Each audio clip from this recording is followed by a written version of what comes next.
I am with Chief Scientist here at the Imagination Station, Carl Nelson. And Carl, what do you have planned for us today? We're going to do a demonstration that a teacher could do in a classroom to talk about how to form a cloud.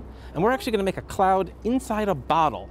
Huh. Okay. All right. So we've got these 2-liter bottles here, and in order to make a cloud, you need 3 things. You need moisture. You need particulate matter, meaning just pollen or dust in the air, a place for the water vapor to condense onto. And these bottles have plenty of particulate matter just from being in the air. And the final thing, a change in pressure or temperature. Okay. Okay. So we're going to do the pressure version first. And so this is really easy to do if you want to try this at home. One key thing.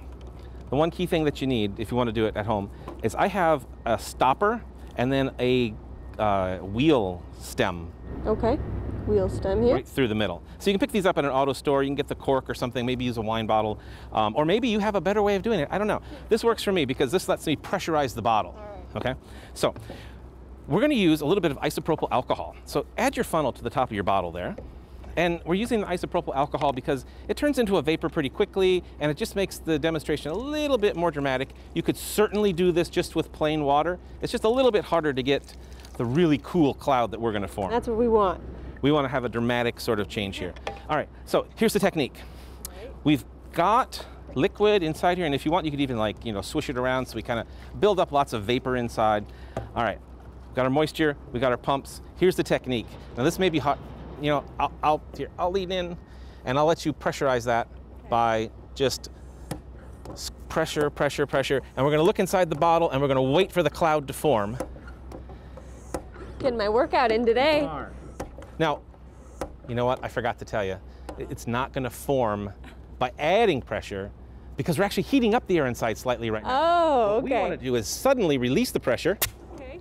Whoa. And now, when you suddenly release the pressure, all those water molecules inside sort of cool down a little bit as they expand, and it allows them to condense upon some of that vapor. Here, let's try it again. Here, I'll do this one. Now, if you are doing this at home, one caution, you're basically making a air-powered rocket right now. If this bottle were to slip off the table, it would probably hit somebody near us. Okay, yeah, we don't want that, right? Whoa. All right, now watch. That's when you release the pressure. I want you to go ahead and add some pressure this time. Right. Watch the cloud. As we basically heat up that air inside, they vaporize from those tiny particles. It's getting harder, it's getting harder. Keep going, keep going. Right. 2 more. 1, 2. And again, dropping the pressure. Form a cloud. It is such a nice, easy demonstration. And of course, this little stopper dealie is the key if you have that tire stem and that.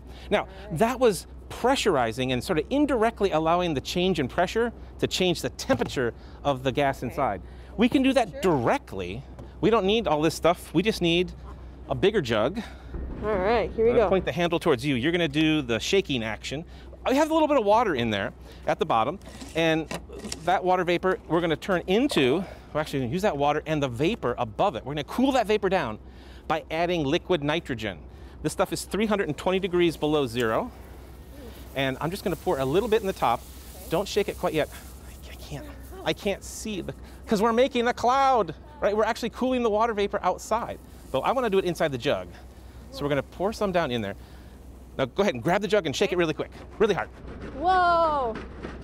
So basically what we're doing is we're allowing the expanding, so cool. Here, I'll pour some more in. Okay. We're allowing the expanding nitrogen gas to cool the water vapor inside the jug. Go, give it a shake, really hard. Yeah. So if you have access to liquid nitrogen, you can directly cool that water vapor inside the jug, and of course sloshing it around really gets that nitrogen to vaporize, to change from a liquid to a gas, and that shoots your cloud right out the top. One more time. All right. So careful here, and go ahead and give it a shake. Like a train here.